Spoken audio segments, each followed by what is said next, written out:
I'm going to retire from boxing before I let boxing retire me. That I'm not comfortable with. You know, I had a great career. You know, I've done some tremendous things in the sport of boxing. I made a lot of history. You know, what can I not be proud of if I walked away from the sport right now? You know, I don't have no regrets because everything that I did it my way. So if I was to walk away from the sport right now. Boxing is no longer an option for Terence "Bud" Crawford. The clear pound-for-pound king of boxing has officially retired from the sport that made him famous. This comes after months of stress, lawsuits, and public fights with the WBC. Retire, Bud. Retire, Bud. It's over. You ain't got nothing else to prove.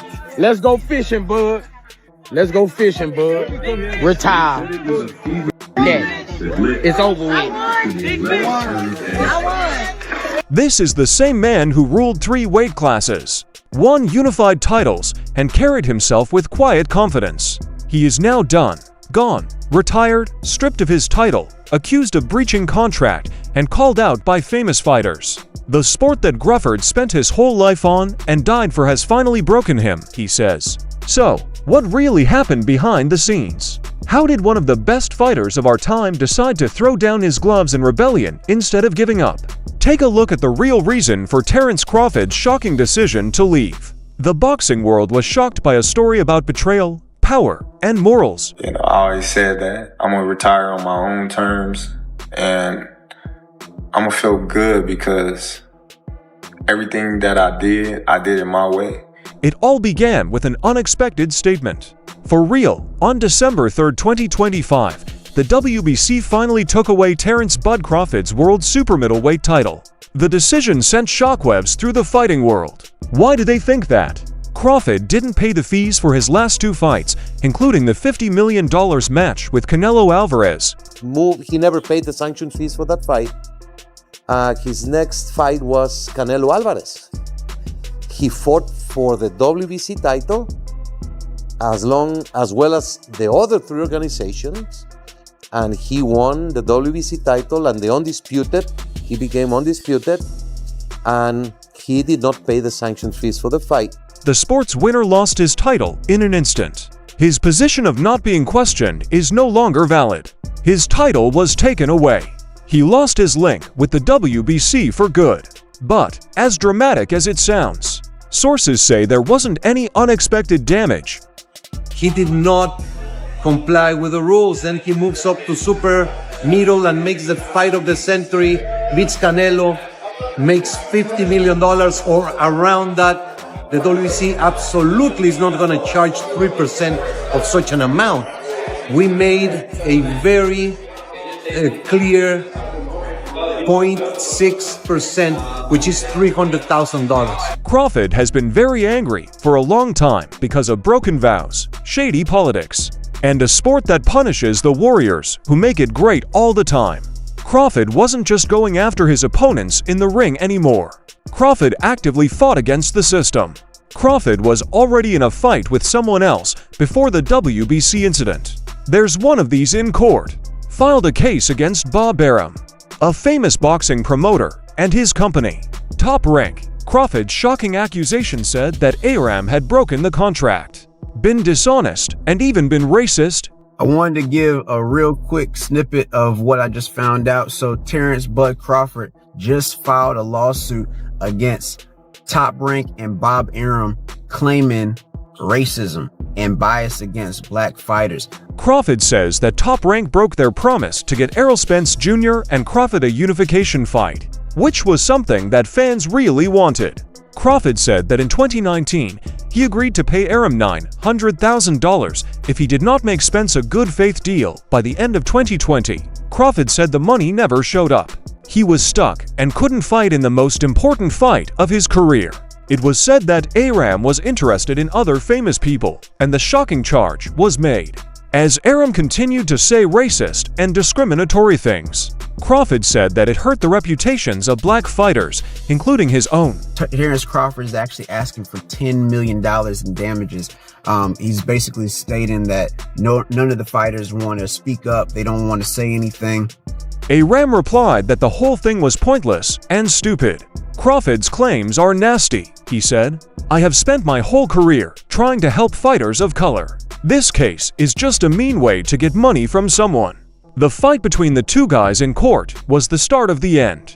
There was a big difference between the manager and the fighter. Soon after, Crawford quit Top Rank because he wanted to be his own boss and make his own reputation the way he wanted. When the WBC World Boxing Council took away his title, he walked right into another storm instead of freedom. Crawford did not say anything. He went crazy. For sanction fees, right? They ain't gonna tell me. I ain't even apologize. Like, who the fuck you think I am? Boy, you better slap your fucking self. Ain't paying your ass shit. In an 8-minute video that went viral, Crawford attacked the WBC. He called their belts useless trophies and said that the group was greedy. His words were gut-wrenching, intense, and full of anger that had been building up for years. Even though you have the green belt, the ring belt is still the real belt. You can have the belt. In any case, it's just a prize. The fighting world was shocked by that one line. The WBC, and you got the fucking green belt, which don't mean fucking shit. Fucking real belt is the ring belt, which is free, motherfucker. Who you talking about? You want me to pay you more than the other sanction bodies because you feel like you better than them. How in the world all the sanction bodies agree to the same amount, but you sit your motherfucking ass up there and say that I need to apologize to you? Some of his fans called him a hero for showing how dishonest the people who run boxing were. Others saw it as a breakdown, and the story hurt his image. Even Crawford's old enemy Errol Spence Jr. spoke out. I mean, it makes sense, but I mean, I think he should have talked about it, you know, before, because now he's talking about it when he don't need the WBC anymore. And he should have talked about it, you know, way back when I said something, he should have spoke up and said something about it too, you know, so I don't know, man. It is what it is. That makes sense, Spence said. But he's talking now. When he doesn't need the WBC, he should have said these things back when they were important. Some people thought Crawford sounded angry. Some people thought he sounded free. But there was one thing that was clear. He stopped following the normal rules of fighting. Then a new age came along. A young star named Keyshawn Davis didn't hold back when he spoke out in support of Crawford. He said, I never understand why we become champion have to pay for a belt. Keep that shit. Yeah. Keep it. I'm not gonna work 14, 15 years for me to pay for something I worked for. When I went to the Olympics, did I pay for that damn medal? No. Many boxers have been saying the same things to Keyshawn Davis for years. I've never gotten why we have to pay for a belt when we win. Davis told him, keep that. Did I pay money for the Olympic prize I got? Not at all. Keep the belt, then. What Terence said is true. Davis's tirade hit a nerve in the sports world. He brought up what he saw as dishonesty. People work hard for years to get to the top, only to find out they owe money for something they won. If I walk into this arena without this belt, is these people still gonna show up? Yes. So keep the belt. You're not gonna take my money. With all due respect, you know what I'm saying? I just feel like, so I agree with Terence, you know what I'm saying? But I just don't agree with paying for belts. That's why, for all the sanctioning bodies, you know what I'm saying? And I told this to the one that I was under, the WBO. I told him to. I said, I don't really believe in that. And he explained why. And I was like, okay, but I still don't agree with it. You know what I mean? So, like, I'm always going to be, like, for not paying for belts. Because what the fuck are we paying it for? A lot of other people were afraid to speak up, but he did. People will come even if I don't wear this belt. Why in the world should I pay for it? Crawford wasn't giving up on younger boxers. He got up. He was facing boxing's holy institutions head-on, which was something no one else dared to do. But the business wasn't going to take it easily. Even though WBC President Mauricio Sulaiman was nice, you could feel the tension. With $225,000 going to the Jose Sulaiman Boxers Fund, which is to help former fighters in need. And it is just regrettable. Not even a thank you or I'm sorry, taking a different route. No response. I wish him the best. But this is not. The WBC is huge, it's great, it's about greatness, and I'm relieved, to tell you the truth. Terence Crawford and I are not going to have a piss-off or entertain each other. He told the news people, "We care about the boxes. We hope that he does well in and out of the ring." He said that the purpose of licensing fees wasn't to make money for themselves, but to cover costs related to Fijo's Sullen Boxes Fund, an organization that helps retired fighters who are having a difficult time financially. That they were going to give money to the Josie Sullen Boxes Fund to help retiring and struggling fighters, but a lot of fans didn't believe them. In the meantime, the famous ring announcer Jimmy Lennon Jr. called the fight ugly and terrible. I think, like Mauricio, I'm going to take a high road, but I will say it's unfortunate for the sport of boxing. I think talking about money too much and it is not the high road. And so we've seen some kind of ugly and not so pretty things, exchanges happen here. And so it's unfortunate, but it is a reality. I think there's some things behind the scenes that I have heard about that aren't necessarily public yet. Talking about money all the time is not a moral thing to do. Lennon said this kind of ugly thing has always been there in the background. Watching it happen in public breaks my heart. There was real fear behind the smooth statements and nice interviews. There were real worries that Crawford's defiance might lead other people to do the same. Then, rapper Cameron showed up as a troublemaker by making a comment that got a lot of attention from the sports media. Listen, to be honest with you, he brought a lot of light that I didn't know about when it came to the sanctioning fees.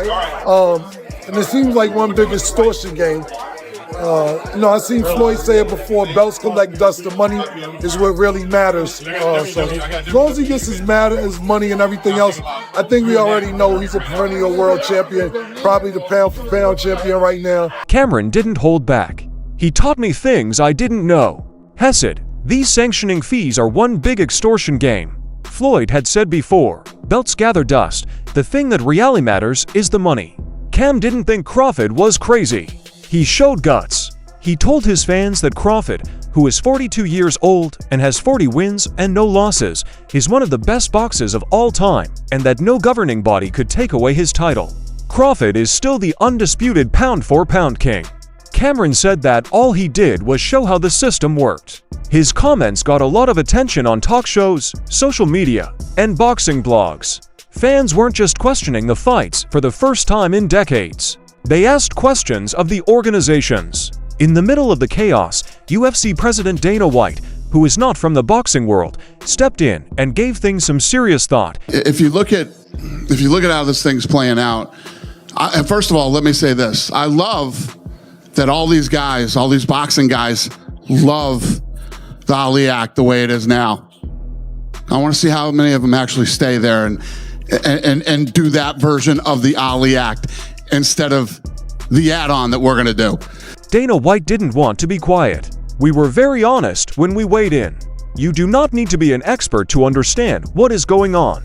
He said the issue is with the guys who are crying the most. Crawford does what he wants and is his own person. We'll see how things go. You know what I mean? You don't have to be a fucking rocket scientist to see what's going on with all these guys. They're all these guys that are crying the loudest are the fucking problems. They're the problem, every one of these guys. White's words hit home not because they were mean, but because they were true. He said that boxing's focus on politics, fees for licensing, and power plays would drive away its biggest stars. Now, what was said had come true. Crawford had had enough of fighting the machine after decades of being in charge. Neither did he lose. He didn't like it. He was shocked by all the cases, greed, and politics that never seemed to end. The person who used to carry boxing on his back turned his back on it all of a sudden. Everyone still had one question. Is this really the end, or is this just a break before the last fight? Whether it took me however many years to get to the point where I'm at, I did it my way.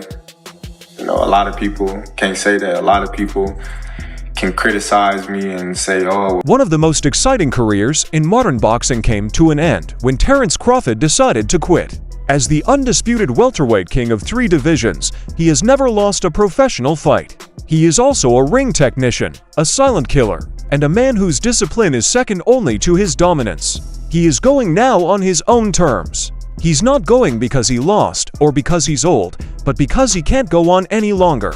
His friends are very sad about this because no one wanted him to leave. Crawford thinks of it as freedom.